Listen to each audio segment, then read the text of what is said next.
Hello अस्सलाम वालेकुम। Chapter 2 second year biology support और मूवमेंट के लिए मैं सैयद अहरम जहाँ। Today's topic is plant tissues, जिसकी वीडियो नंबर 1 आप पढ़ चुके हैं पैरेन्काइमा के बारे में। सेकंड वीडियो सामने है जिसमें हम कोलेनकाइमा और स्क्लेरेनकाइमा के बारे में पढ़ेंगे। ये डेंडोग्राम या आपने फ्लो चार्ट आपने पहले देखा है वीडियो 1 में, और आपको मालूम है कि प्लांट टिश्यूज़ में परमानेंट टिश्यूज़ दो किस्म के होते हैं, या तो वो सिंपल होते हैं या कॉम्प्लेक्स। सिंपल में हमारे पास 3 टाइप्स हैं, parenchyma, collenchyma and sclerenchyma. Complex permanent tissues में हमारे पास जाइलम और फ्लोएम है। तो आज हम कोलेनकाइमा के बारे में पढ़ेंगे। नेक्स्ट जनाब, स्ट्रक्चर क्या है? सिंपल परमानेंट टिश्यू है सबसे पहली बात, ठीक है। ये गोल हो सकते हैं यानी राउंडेड, ओवल हो सकते हैं यानी बेजवी, और पेरिगोनल यानी कई एंगल्स इसमें या कई कोने मौजूद होंगे।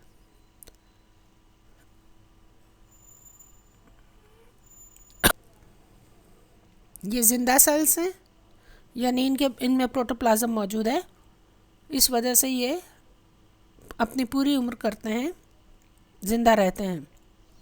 और इन सेल्स के दरमियान कोई जगह नहीं होती, ये याद रखिएगा, यानी ये टाइटली पैक्ड होते हैं। और ख़ास बात यह है कि इन खलियात के कोने यानी किनारे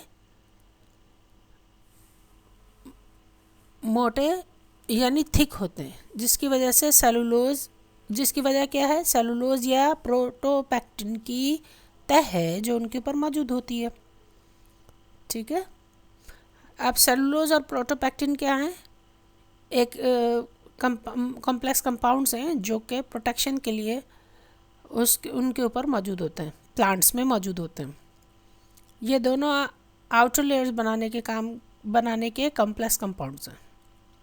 लोकेशन क्या है जनाब? ये कहाँ मिलते हैं? ये डाइकोट स्टम में एपिडर्मिस के नीचे पाए जाने वाले टिश्यूज़ हैं, ठीक है। फंक्शन क्या है? नए और छोटे पौधे यानी हर्बेशियस प्लांट, छोटे पौधों के हर्बेशियस पार्ट्स, नरम जो चीज़ें हैं, उनके जो हिस्से हैं, उसमें उनको सपोर्ट देने के लिए मौजूद होते हैं, और ये वक्त के साथ बढ़ते हैं। स्टेम और लीफ जब बढ़ता है तो ये भी ग्रो करते हैं। हमारे पास डायग्राम है, आप देख सकते हैं। कॉर्नर्स पर ये थिक है, डबल, ठीक है, वैक्यूल मौजूद है, प्रोटोप्लाज्म मौजूद है, सेल वॉल मौजूद है। ये कोलेनकाइमा है। किनारों पर से ये कोनों पर से मोटे होंगे और पॉलीगोनल हैं, कई एंगल्स इसमें मौजूद हैं, कई कोने मौजूद हैं, ठीक है। अच्छा, अभी से आप समझ लीजिए स्क्लेरेनकाइमा के बारे में कि ये भी थिक वॉल्ड हैं, इनके दरमियान भी इंटरसेलुलर स्पेसेस, दो सेल्स के बीच में जगह नहीं है। इसी तरह यहाँ पे भी सेल्स के बीच में जगह नहीं है। नेक्स्ट जी, डाइकोट स्टेम का सेक्शन देख सकते हैं आप, उसको कट करके हमने सेल्स की अरेंजमेंट बताने की कोशिश की है।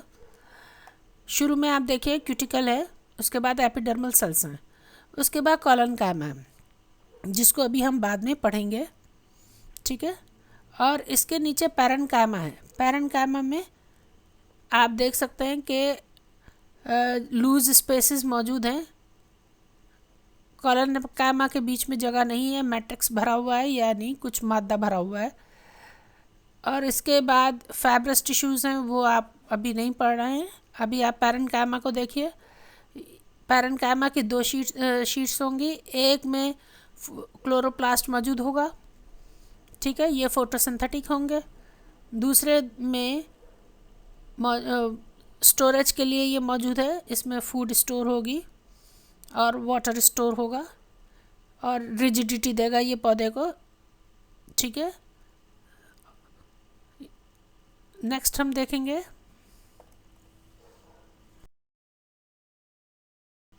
स्क्लेरेन्काइमा के बारे में पढ़ेंगे।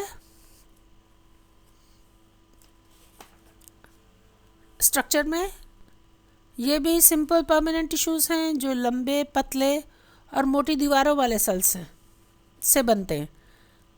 अब पहले आपने कोलेनकाइमा में देखा था कि वो उनके किनारे सिर्फ मोटे थे, लेकिन इनमें पूरी बाउंड्री के ऊपर एक वैक्सी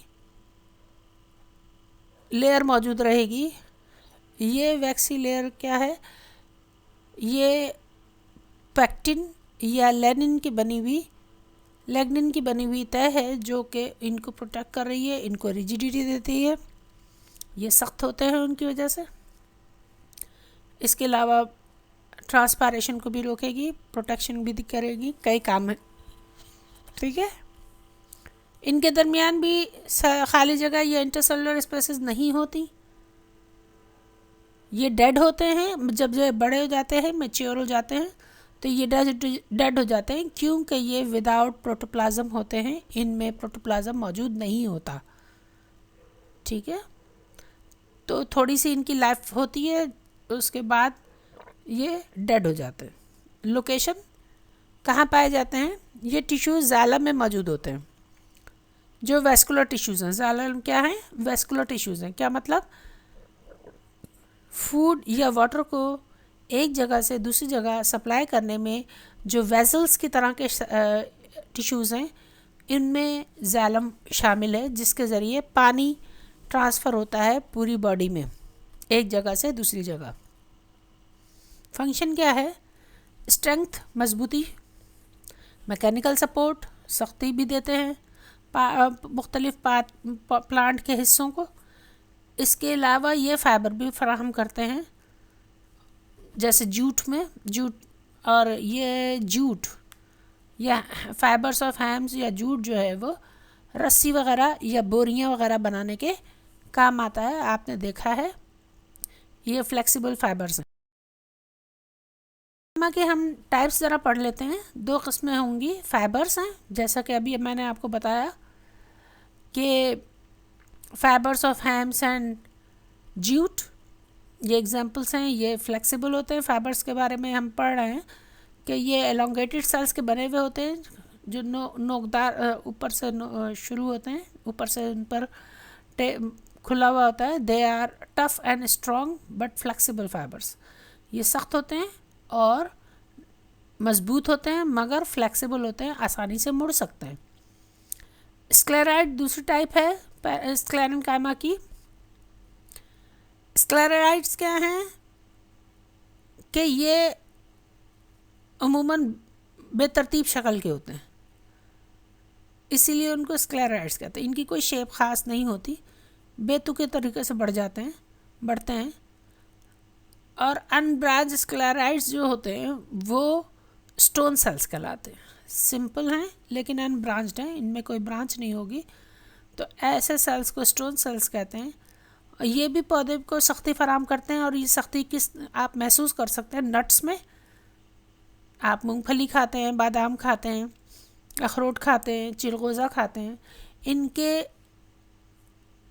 छिलकों में सख्ती देते हैं। इसके अलावा और दूसरे बीजों के हार्ड पार्ट्स बनाने में ये स्क्लेराइड्स काम आते हैं। ठीक है, ये डायग्राम आप देख सकते हैं। इसमें पैरेन्काइमा टिश्यूज़ बताए। आप देखिए ए डायग्राम जो है वो लेंथ वाइज दिखा रहे हैं कट को, जबकि बी जो है वो क्रॉस सेक्शन है। आप देखें, लूजली पैक्ड इंटरसेलुलर स्पेस मौजूद है। कोलेनकाइमा में अगर सामने से काट के देखते हैं स्पेसिमन को, तो ये एलोंगेटेड सेल्स, पर अगर इस तरह सेक्शन लेके देखें तो पता चलता है कि ये thick walled without intercellular spaces हैं।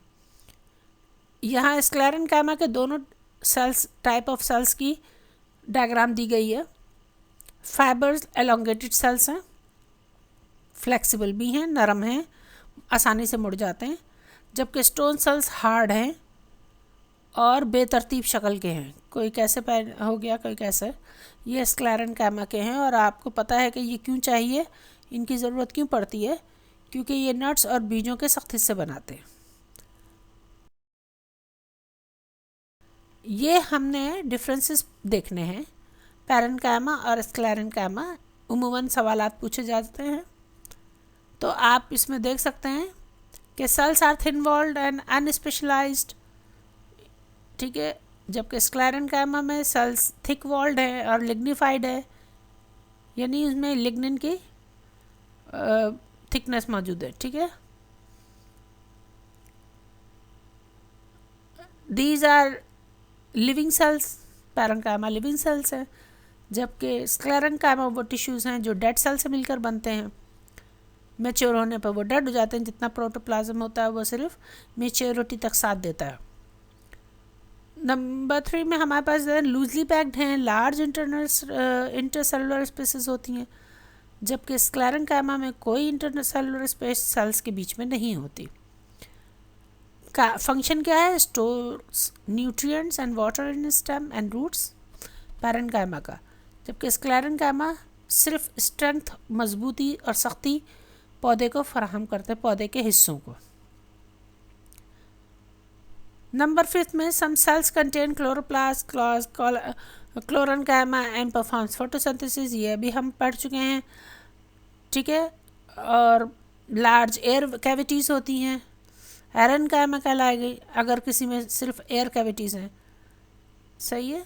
बायोन्सी देते हैं, हाइड्रोफिटिक प्लांट में हवा भरी हुई होती है और वो पानी के ऊपर तैर सकते हैं, इस वजह से उनमें, हर पौधे में नहीं लेकिन कुछ अपने हैबिटेट के हिसाब से उसमें प्लांट के अंदर मुख्तलिफ़ किस्म के, अगर वो फूड प्रिपेयर करने वाले लीव्स के अंदर हैं तो वो फोटोसिंथेसिस रखने वाले क्लोरेन्काइमा हैं, अगर वो पानी में हैं, हाइड्रोफिटिक प्लांट्स हैं, तो उनके अंदर हवा भरने के लिए लार्ज कैविटीज़ होंगी, वो एरेन्काइमा कहलाएंगे। और अगर वो फूड स्टोर कर रहे हैं तो वो स्पॉन्जी पैरेन्काइमा कहलाएंगे, ठीक है। इधर आ जाते हैं हम कि ये लॉन्ग नैरो हैं, प्लांट्स का हार्ड और स्टिफ करते हैं, ठीक है। स्टेम में वेस्कुलर बंडल के चारों तरफ मौजूद होते हैं, ठीक है। और इन veins of leaves and hard covering of seeds and veins, जो पत्तों में जो रगे हैं या वेन्स दौड़ रही होती हैं, उनको बनाने में, क्योंकि जालम वहाँ पर पानी लेकर आ रहा है। इसके अलावा सीड्स और नट्स में, क्योंकि उनको प्रोटेक्ट करना है, उनको स्टिफनेस देनी है, तो स्टोन सेल्स की शक्ल में ये उन कवरिंग्स पर भी मौजूद होंगे। Video, then don't forget to press the subscribe option to be updated about our more videos. Allah Hafiz.